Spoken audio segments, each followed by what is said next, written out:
Bismillahirrahmanirrahim. Assalamualaikum warahmatullahi wabarakatuh. Alhamdulillahirabbil alamin. Wa bihi nasta'in ala umurid dunya waddin. Wassalatu wassalamu ala asyrafil anbiya'i wal mursalin. Nabiyyina Muhammad wa ala alihi wa sahbihi ajma'in. Wa man ihtada bihudah wattaba' atharahu ila yaumiddin, amma ba'd. Rabbi israh li sadri wa yassir li amri wahlul 'uqdatam min lisani yafqahu qawli. Allahumma inna nas'aluka ilman nafi'a wa rizqan thayyiba wa amalan mutaqabbala. Allahumma anfa'na bima 'allamtana wa 'allimna ma yanfa'una wa zidna ilma. Ayyuhal ikhwah wal akhwat, kaum muslimin wal muslimat yang semoga senantiasa dirahmati dan diberkahi oleh Allah Subhanahu wa taala. Alhamdulillah, kita telah menyelesaikan Kitabul Fitan dan insyaallah taala kita akan lanjutkan pada kitab berikutnya, yaitu Kitabul Al-Ahkam. Kitab tentang ahkam. Ahkam jamak dari hukum, ya, jamak dari hukum. Insyaallah kita akan baca satu hadis, kemudian setelah itu kita menjawab beberapa pertanyaan, ya, karena numpuk. Kitabul Ahkam. Kitab itu artinya kumpulan. Kitab itu artinya kumpulan, yakni kumpulan hadis-hadis Nabi Sallallahu Alaihi Wasallam yang membahas tentang ahkam hukum. Kalau kitab at-taharah misalkan berarti kumpulan hadis-hadis yang membahas tentang taharah. Kitabul Fitan berarti kumpulan hadis-hadis yang membahas tentang fitnah. Ya, demikian seterusnya. Adapun ahkam jamak dari hukum. Ya, jamak dari hukum. Dan Allah Subhanahu wa taala mewajibkan kepada manusia agar, ya, memiliki hakim yang memutuskan perkara-perkara yang mereka perselisihkan di antara mereka. Ya, karena yang namanya manusia pasti ada perselisihan, pasti ada percekcokan di antara mereka, dan ini butuh ada orang yang bisa memutuskan. Mereka lah yang disebut dengan hakim, mereka lah yang disebut dengan qadhi. Ya, makanya dalam kaidah fikih disebutkan hukmul hakim yarfa'ul khilaf. Keputusan hakim itu adalah mengangkat perbedaan. Inilah salah satu perbedaan yang sangat mencolok dari hakim dan mufti, atau qadhi dengan mufti. Kalau hakim itu adalah dia menjelaskan hukum dan memutuskan. Jadi bisa memaksa orang untuk menjalankan keputusan. Tetapi kalau mufti, orang yang memberi fatwa, itu tugasnya hanya sekedar menyampaikan hukum, menjelaskan hukum. Tapi dia tidak punya wewenang. Para ulama misalkan tugas mereka hanyalah apa? Menyampaikan hukum, menjelaskan hukum. Tetapi mereka tidak punya kuasa, tidak punya wewenang untuk memaksa orang, ya, menjalankan suatu keputusan. Misalkan ada fatwa majelis ulama. Fatwa itu hanya sekedar apa? Menjelaskan. Ya, fatwa misalkan bahwasanya rokok haram misalkan. Itu ada fatwanya dari Majelis Ulama Indonesia, ya, dari fatwa Majelis Ulama Indonesia. Sihir, perdukunan haram, ada fatwanya dari para ulama. Tapi dia nggak punya kekuatan atau kuasa memaksa orang, ya, menerapkan fatwa tersebut. Kalau misalkan ada dukun, dia nggak bisa menghukum, nggak bisa, ya, nggak punya wewenang. Yang punya wewenang adalah siapa?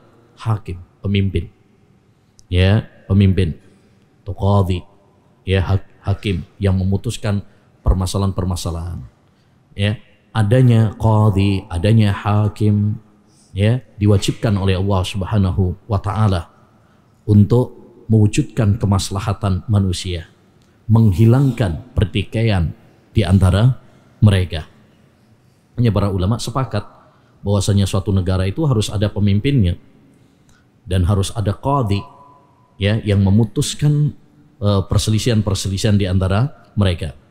Allah Subhanahu wa taala mewajibkan kepada kita untuk taat kepada keputusan-keputusan para pemimpin selama tidak bermaksiat, ya, kepada Allah Subhanahu wa taala. Allah berfirman di dalam Al-Qur'an surat An-Nisa ayat 59, wa atiullaha wa atiur rasul wa ulil amri minkum. Wahai orang-orang yang beriman, taatlah kalian kepada Allah, taatlah kalian kepada Rasul, dan kepada ulil amri di antara kalian. Ulil amri, kata Syekhul Islam, mencakup dua, al-ulama wal umara.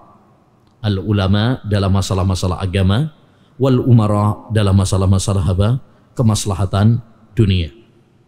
Ya, tapi perhatikan dalam ayat tersebut ada sebuah faedah menarik yang disampaikan oleh Imam Ibnul Qayyim Al-Jauziyah dalam kitabnya yang sangat bagus, yaitu Ar-Risalah At-Tabukiyah, ya, atau Zadul Muhajir ila Allah, bekal orang yang hijrah kepada Allah Subhanahu wa taala, judul lainnya. Ya, beliau mengatakan dalam ayat tersebut ada satu faedah menarik. Ya ayyuhalladzina amanu atiiullah. Di situ pakai fiil amr, perintah, atiiullah. Wa atiur rasul, pakai juga apa? Fiil amr, wa atiu.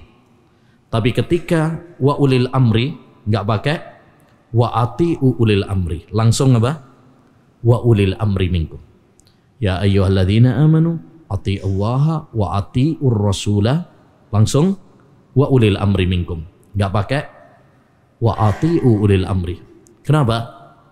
Kata beliau, ya, karena ketaatan kepada Allah Subhanahu wa taala itu mutlak.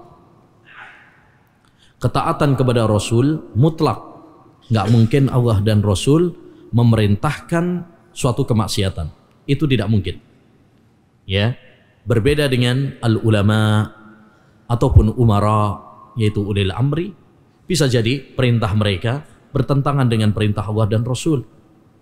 Oleh karenanya, ya, catatan dari perintah ulil amri adalah selama tidak bertentangan dengan perintah Allah dan Rasul.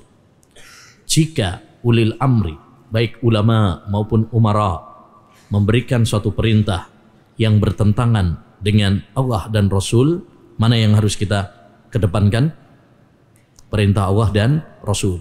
Tidak boleh bagi kita taat kepada ulil amri dalam hal maksiat. Makanya Nabi alaihi salatu wassalam mengatakan, la ta'ata li mahlukin fi maksiatil khaliq. Tidak ada ketaatan kepada makhluk dalam hal maksiat kepada Allah Subhanahu wa ta'ala. Dan Nabi juga bersabda, innamat ta'atu fil ma'ruf. Sesungguhnya ketaatan itu dalam hal yang ma'ruf, dalam hal yang baik. Ya, kata Syekh Muhammad bin Saleh Al-Utsaimin, Syekhu Masyayikhina rahimahullah, dalam kitabnya Syarah Riyadhus Shalihin, ya, beliau memerinci secara bagus. Kata beliau, perintah pemimpin itu tidak lepas dari tiga hal. Ya, ada tiga macam. Yang pertama, apabila perintah pemimpin sesuai dengan perintah Allah dan Rasul, maka di sini wajib bagi kita untuk mentaati Allah dan Rasul. Contoh, ya, contoh misalkan Allah Subhanahu wa ta'ala, pemimpin memerintahkan sholat sesuai dengan perintah Allah dan Rasul apa tidak? Sesuai. Maka di sini jika ada pemimpin menyuruh kita sholat, wajib bagi kita untuk mentaatinya. Kenapa? Satu, sebagai wujud ketaatan kita kepada Allah dan Rasul. Dua, sebagai wujud ketaatan kita kepada ulil amri. Perintah pemimpin di sini hanya untuk menguatkan perintah Allah dan Rasul. Yang kedua adalah apabila perintah pemimpin ulil amri, ulama dan umara bertentangan dengan perintah Allah dan Rasul, berseberangan dengan perintah Allah dan Rasul, maka ya tidak ada ketaatan kepada makhluk dalam hal maksiat kepada Allah Subhanahu wa taala.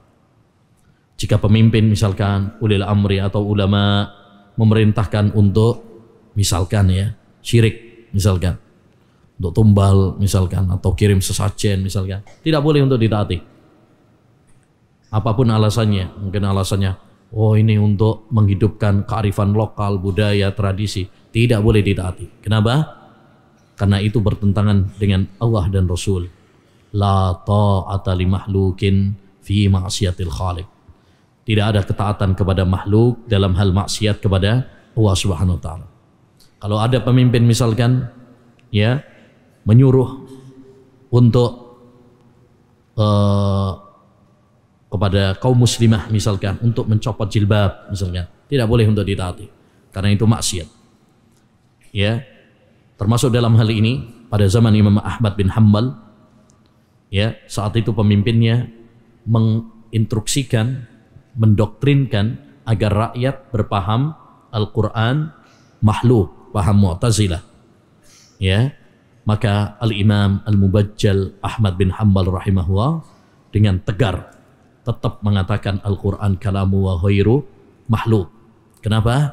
Karena mengatakan Al-Quran makhluk bertentangan dengan dalil-dalil Al-Quran dan hadis, maka tidak ditaati.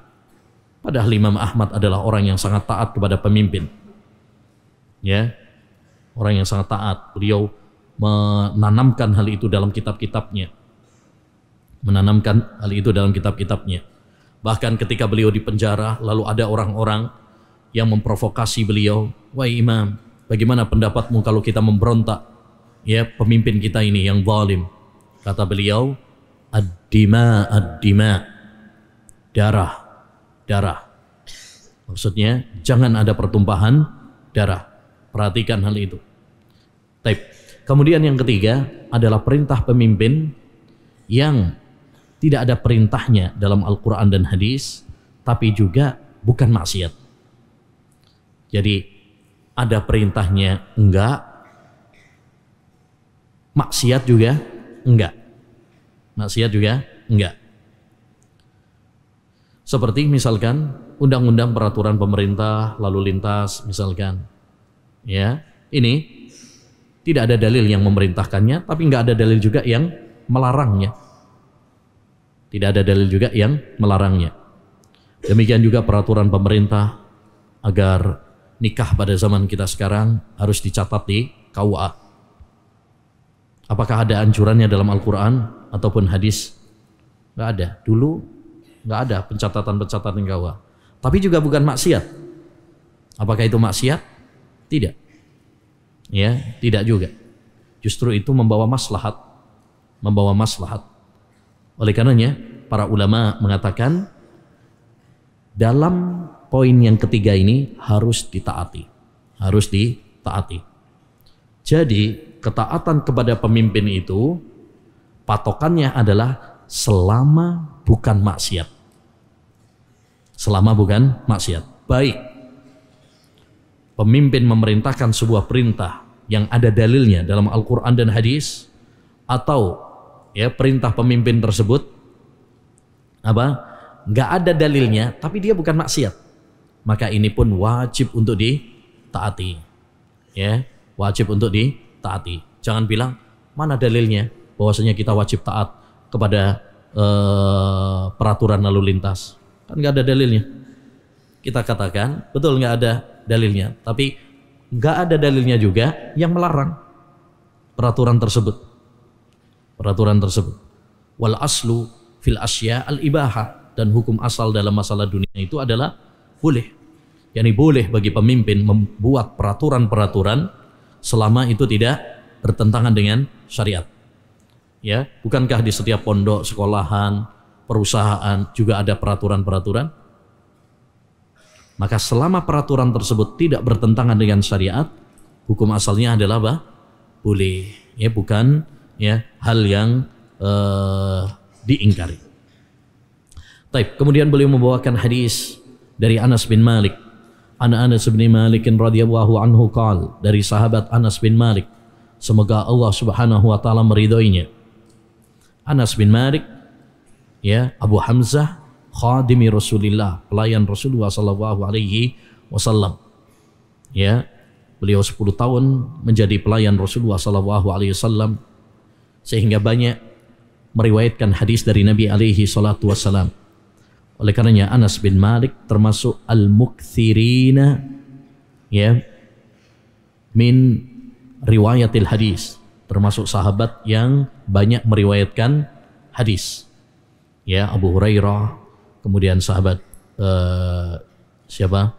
Jabir, Anas bin Malik, Abdullah bin Umar, Aisyah, ya, kemudian sahabat Abu Sa'id Al-Khudri. Ini sahabat-sahabat yang banyak meriwayatkan hadis.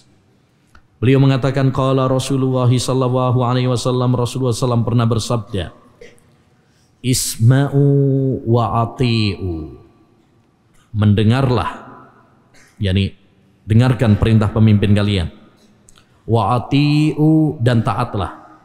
Jangan cuma dengar tok tapi nggak ditaati, ya, tapi dengarkan baik-baik, kemudian apa?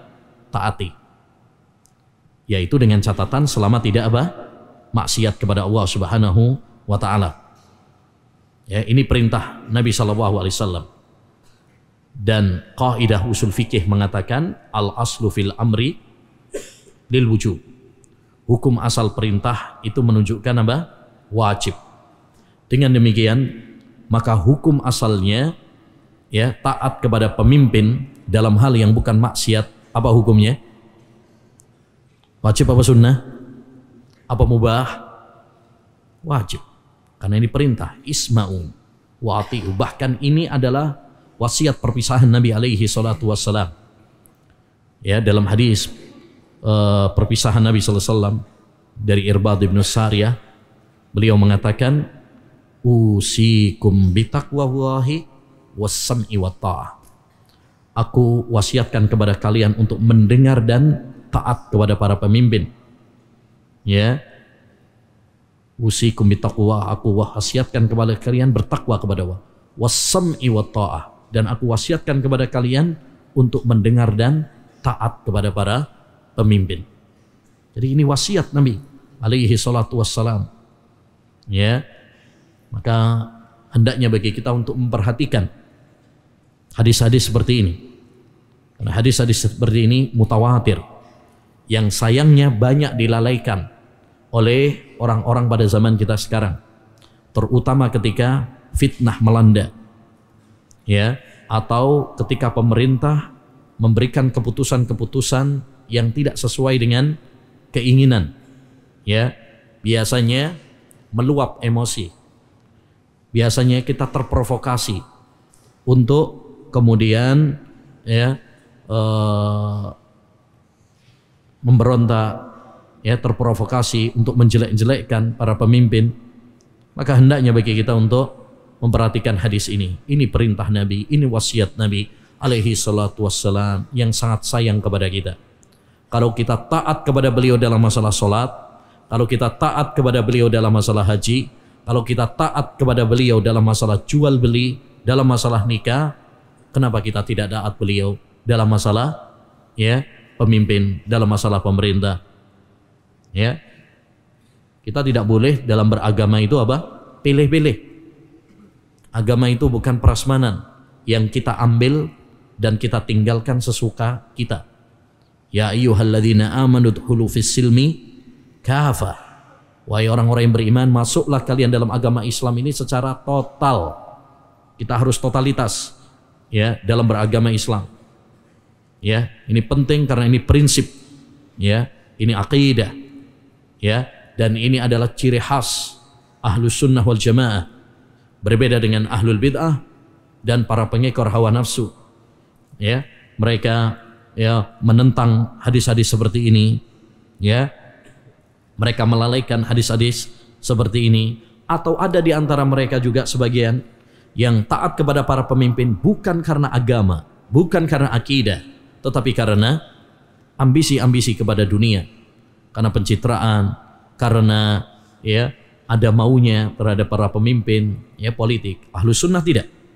Ahlus sunnah ketika taat kepada para pemimpin karena agama, karena akidah, karena ini perintah Allah, karena ini perintah Rasul. Mereka menjalankan ikhlas karena Allah Subhanahu wa ta'ala. Jadi dalam hadis ini Rasulullah menekankan kepada kita untuk mendengar dan taat kepada para pemimpin.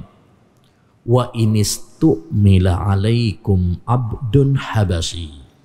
Ini namanya lil mubalaghah. Lil mubalaghah. Sekalipun yang memimpin kalian, yang dijadikan pemimpin kepada kalian itu adalah abdun habasyi. Seorang abdun. Abdun itu budak. Lawan kata dari merdeka. Habasyi dari Habasyah. Habasyah yaitu Ethiopia. Afrika ya. Ethiopia. Baik. Artinya wajib bagi kalian untuk mendengar dan taat kepada para pemimpin, sekalipun jikalau Allah Subhanahu wa ta'ala mentakdirkan yang memimpin kalian itu adalah orang-orang yang sejatinya tidak mengikuti standar dan kriteria pemimpin dalam Islam. Pemimpin dalam Islam itu ada kriterianya. 1, harus Muslim. 2, merdeka. 3, laki-laki. 4, sehat, tidak cacat. Ini kriteria-kriteria. Tentu harapan kita yang memimpin kita adalah yang memenuhi kriteria. Ini pemimpin ideal, ya. Tapi seandainya takdir mengatakan yang jadi pemimpin itu nggak sesuai dengan kriteria tadi, yang jadi pemimpin ternyata budak, yang jadi pemimpin ternyata wanita, yang jadi pemimpin ternyata misalkan cacat, ya, maka Rasulullah mengatakan kepada kita tetap wajib taat, tetap wajib mendengar, tetap dengarkan, walaupun dia nggak memenuhi apa kriteria. Kenapa ikhwan? Karena di antara maqasidus syariah, di antara tujuan pokok syariat, kenapa Allah mewajibkan adanya pemimpin dan kenapa Allah mewajibkan kita mendengar dan taat kepada para pemimpin adalah untuk menjaga stabilitas keamanan negara. Karena kalau kita nggak taat kepada para pemimpin, maka yang terjadi adalah kerusakan, kekacauan. Lihat negara-negara yang banyak pemberontakan, kudeta, ya, yang terjadi adalah kerusakan. Lihat Yaman, lihat Lebanon, lihat Suriah, lihat Irak, ya, lihat ya, Libya dan lain sebagainya, Suriah. Tatkala mereka melakukan aksi-aksi pemberontakan, kudeta kepada para pemimpin mereka, yang terjadi adalah apa? Kerusakan-kerusakan. Banyak nyawa yang hilang, ya, banyak bangunan-bangunan yang hancur, ya. Keamanan terasa mahal. Padahal nikmat yang sangat besar itu kalau kita hidup aman. Sebab kalau kita hidupnya aman, nyaman, maka kita bisa beribadah kepada Allah dengan tenang. Bukankah Allah mau menciptakan kita di dunia ini untuk ibadah? Ya, kalau kita ingin ibadah kita nyaman, tenang, ya, maka kita harus mewujudkan negara yang aman. Kalau negaranya nggak aman, antum nggak bisa taklim seperti ini. Ya, ngumpet-ngumpet, mungkin nanti takut, ya, ditembakin, takut dibom dan sebagainya. Nggak bisa. Ya, jadi kenapa Islam sangat menekankan kepada kita, ya, untuk menghormati pemimpin, mendengar dan taat kepada para pemimpin, melarang kita untuk memberontak para pemimpin, menghina para pemimpin dan sebagainya, ya, tujuannya adalah menjaga stabilitas keamanan negara. Karena kalau negara itu aman, kita bisa beribadah dengan tenang dan nyaman. Nah, jadi di sini walaupun yang memimpin adalah nggak memenuhi kriteria, yaitu budak. Budak itu dengan kesepakatan para ulama nggak layak sebagai pemimpin, nggak memenuhi kriteria, nggak boleh sebagai pemimpin budak itu. Karena salah satu syarat pemimpin itu adalah apa? Harus merdeka.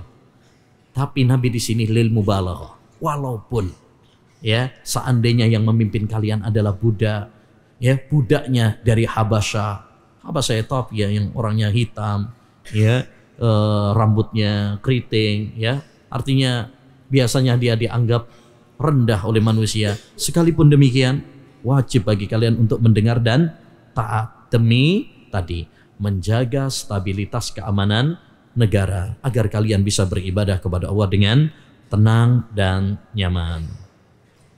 Baik. Insyaallah nanti kita lanjutkan pada pertemuan berikutnya. Baik, bismillah. Assalamualaikum Ustaz. Apakah pemimpin wanita wajib ditaati? Pertama, wanita dengan kesepakatan para ulama tidak boleh untuk menjadi pemimpin ya suatu negara. Sepakat para ulama.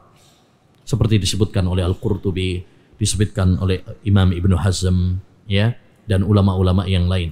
Berdasarkan hadis Nabi alaihi salatu wassalam, la yufliha qaumun wallau amrahum imra'atan.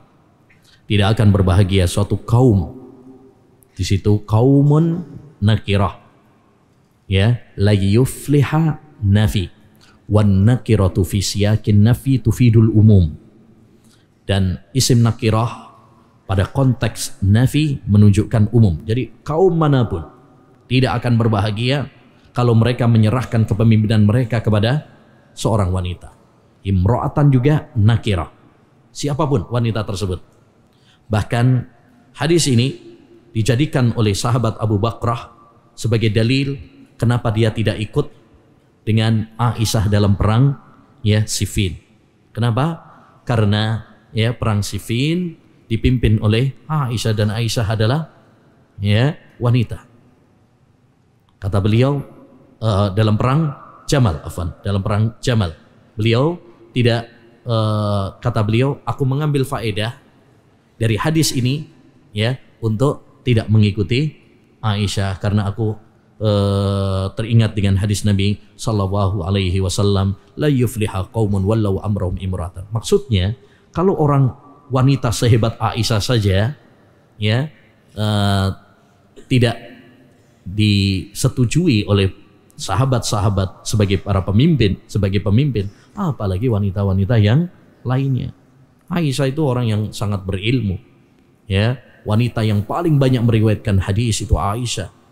Tapi sekalipun demikian, ya, para sahabat mengatakan, ya, dia tidak layak untuk dijadikan sebagai pemimpin, ya, apalagi wanita yang lainnya. Intinya, para ulama sepakat bahwa wanita itu tidak boleh untuk sebagai pemimpin ya suatu negara. Taib, ini ideal. Ini idealnya, tidak memenuhi kriteria. Tapi seperti tadi yang sudah kita sampaikan. Kalau seandainya Allah mentakdirkan yang memimpin suatu negara itu adalah wanita, dan Indonesia punya sejarah, pernah dipimpin oleh presiden wanita juga, pernah juga dipimpin oleh presiden yang cacat, ya itu nggak sesuai dengan kriteria sebenarnya. Tapi kalau ternyata takdir Allah mengatakan yang mimpin adalah ya wanita, yang mimpin adalah yang cacat, yang nggak memenuhi kriteria, maka apa? Wajib mendengar dan taat. Jangan kemudian memberontak, tetap mendengar dan taat. Gitu ya. Ya. Jadi selama apakah tadi apa? Pemimpin wanita wajib ditaati selama perintahnya bukan maksiat, tetap wajib untuk ditaati. Ya, sebagaimana dalam hadis ini, wa inistu'mila alaikum abdun, walaupun yang memimpin kalian adalah budak, sama, budak juga tidak berhak untuk sebagai pemimpin. Tapi kalau dia yang menjadi pemimpin, tetap taati. Wanita tidak berhak jadi pemimpin, tapi kalau dia yang ditakdirkan menjadi pemimpin, tetap taati. Untuk menjaga stabilitas keamanan negara tadi.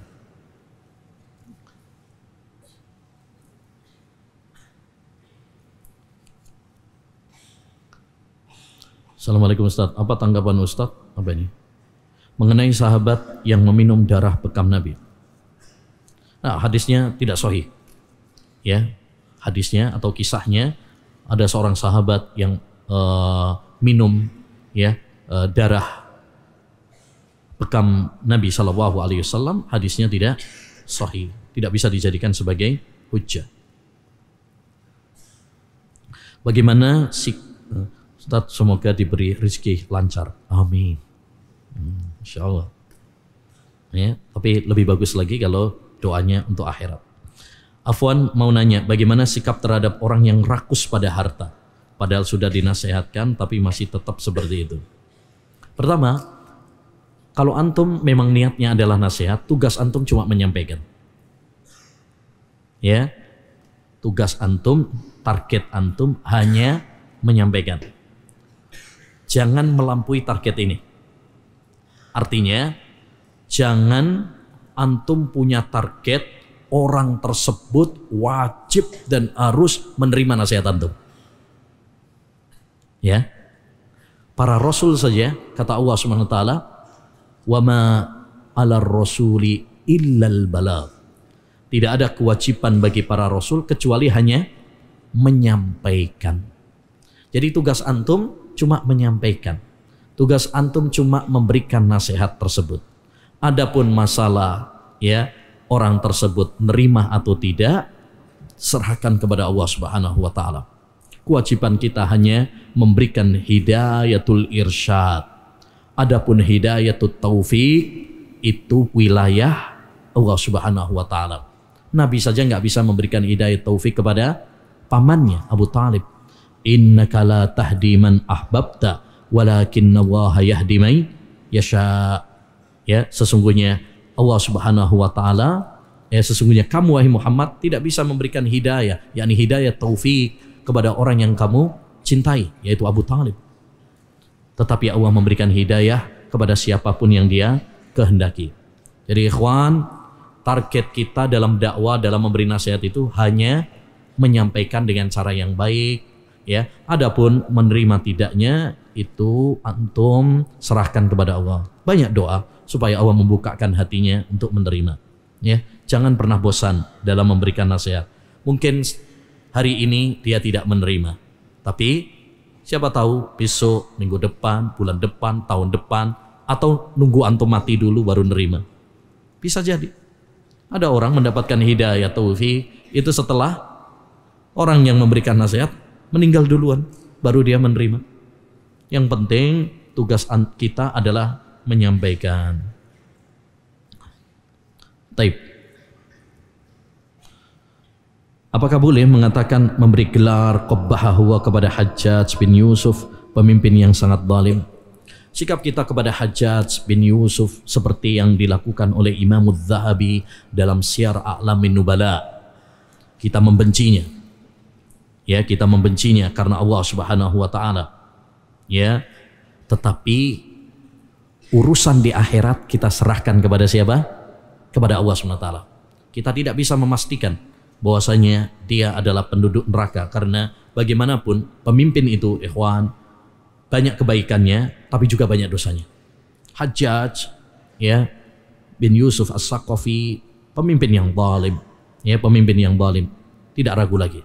Tapi akidah Ahlus Sunnah wal Jamaah tidak boleh kita memvonis orang dengan surga dan neraka, ya, kecuali apabila memang ada dalilnya. Siapa tahu dia memiliki amal-amal kebajikan yang menjadikan dia diampuni oleh Allah Subhanahu wa taala. Kita nggak tahu. Maka ya kita membenci dia. Kita tidak mencintainya. Tapi urusan di akhirat kita serahkan kepada Allah Subhanahu wa taala. Kita katakan amalahu wahu bima yastahiq.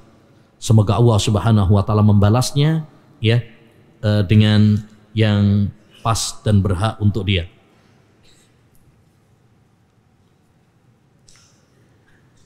Apa nama kitab yang 25 jilid tadi? Nggak tahu ini, lupa saya. Apa ya? Ini soal lama soalnya.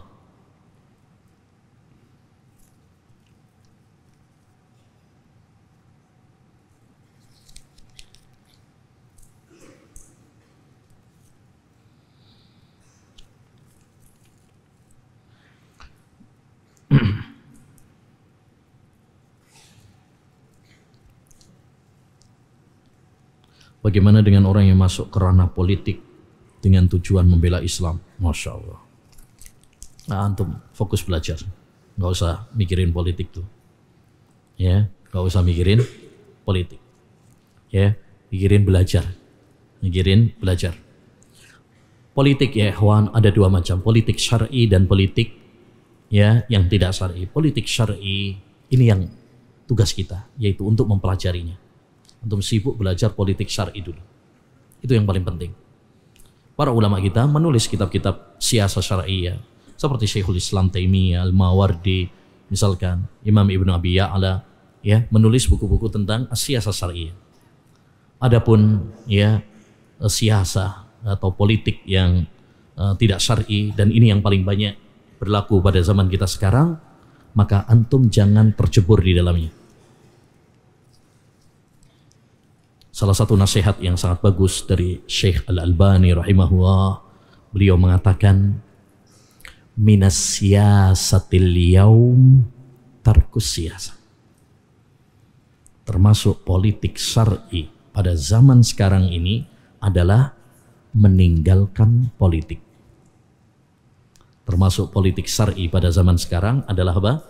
Meninggalkan politik, yaitu politik yang sekarang banyak dijalankan oleh orang-orang, karena politik sekarang ini adalah politik ya barat, politik yang dibangun di atas demokrasi, ya di atas demokrasi, bukan politik syar'i, bukan politik Islam, ya. Oleh karenanya sibukkan diri kita dengan ilmu yang bermanfaat, dengan amal saleh, dengan dakwah ila Allah Jalla wa'ala, dengan hal-hal yang bermanfaat bagi kita di akhirat. Adapun ya ngurusi ya mikirin politik syar'i ya, apalagi masuk dalam ranah politik ya, itu hanya akan merusak diri kita. Akan hanya merusak diri kita. Banyak orang sekarang kecebur dalam mikirin politik, mikirin gimana utang negara, ya, mikir utang negara, utangnya dia aja nggak bayar-bayar, nggak pernah dipikirin. Jadi yang paling penting bagaimana kita mengurusi diri kita terlebih dahulu. Ini yang kita mampu,